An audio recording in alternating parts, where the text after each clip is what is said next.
The Eternal Spring of Mr. Ito, Chapter 3, Part 2. Suddenly, Maggie shouted, "That trawler! It's changing direction!" They watched the trawler come about and begin to plow toward the raider.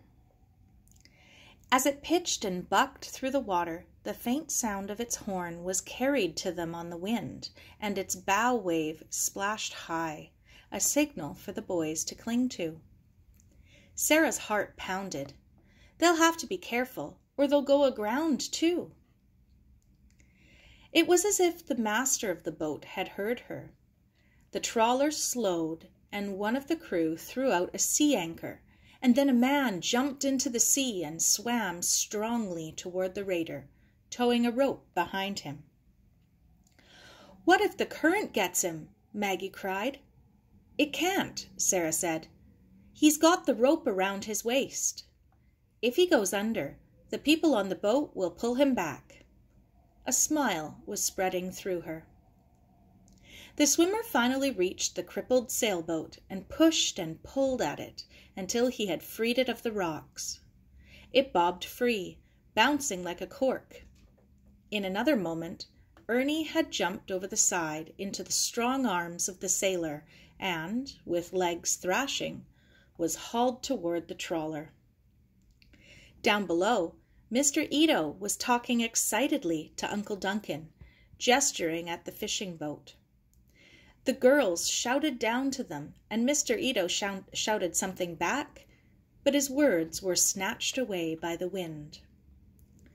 Out at the fishing boat, the sailor was pushing Ernie up its side into the arms of the crew. As soon as he was safely on deck, the man turned and swam back to Jamie. Sara laughed. "He won't get Jamie to go without the raider." Jamie had worked on the raider for 3 years,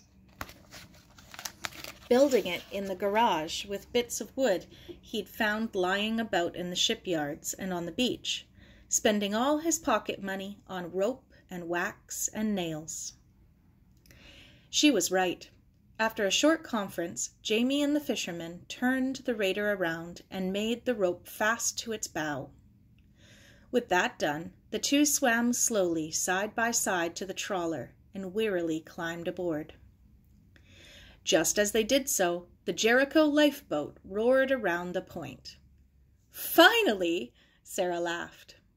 The lifeboat came alongside the trawler to check that all was well, and then pulled away, tooting its horn in congratulation. The fishing boat backed out of the dangerous shallows and, once in deeper water, set course again for Kitsilano, its blanket-clad passengers huddled in the well of the boat, the raider bobbing along behind. "Come on, Maggie," Sara said. "They're all right. Let's go and tell Aunt Jean." Sara helped her friend to her feet. "And you better put some ice on your ankle." At home, Aunt Jean was sitting stiffly by the telephone, her hands clenched in her lap.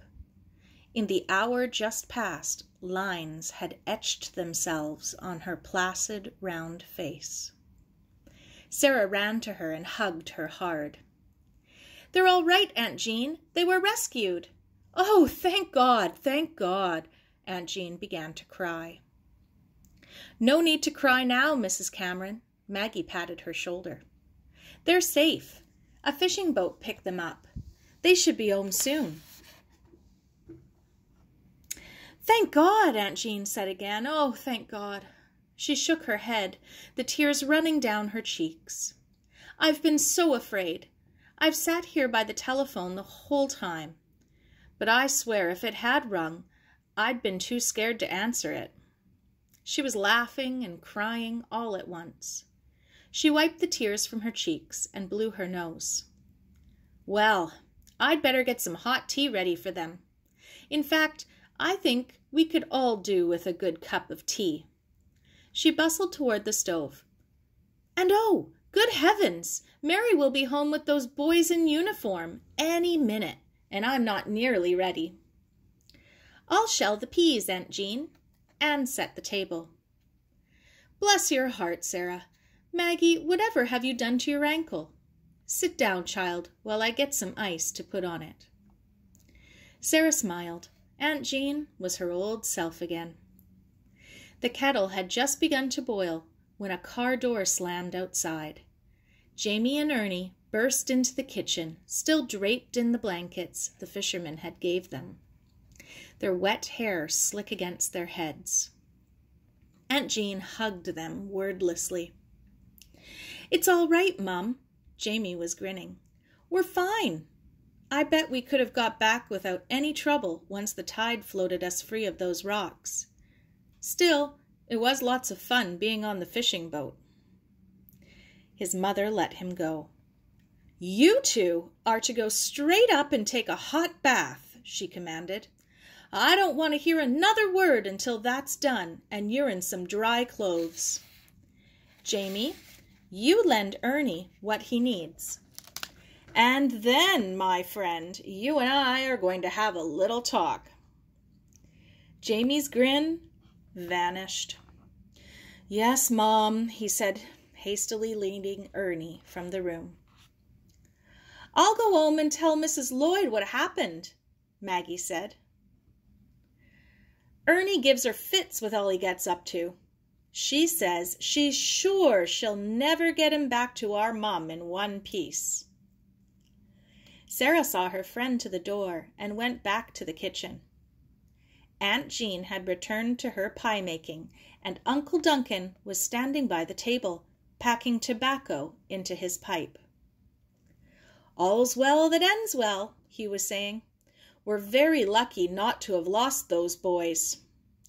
The most extraordinary thing, though, Jean, the fisherman who picked them up was Ito's son. It was George Ito's boat." Aunt Jean sank onto a chair. "Like father, like son," she said softly. "Our family has much to thank the Itos for." "I know." He tamped the tobacco down. "Of course, I thanked him profusely, and I meant it from the bottom of my heart." He puffed furiously. "But wouldn't you know, it would have been a Jap fishing boat out there so late in the day." Sara looked at her uncle in surprise. He sounded more angry than pleased. "Oh, now, Duncan, we should be glad he was out there." "Well, I am, of course, but those darned Japs work from dawn till dusk, and then some." Aunt Jean glanced at Sara. "I don't see how you can fault him for working hard, Duncan. You're always delighted with the long day that Mr. Ito puts in." "I know, but it isn't typical. Well, you wouldn't catch a Canadian boat out that late. No wonder the other fishermen don't like the Japs. I tell you, there's no stopping them. Between the fishing and the farming, if we don't watch out, the Japs are going to take over around here." That's the end of chapter 3.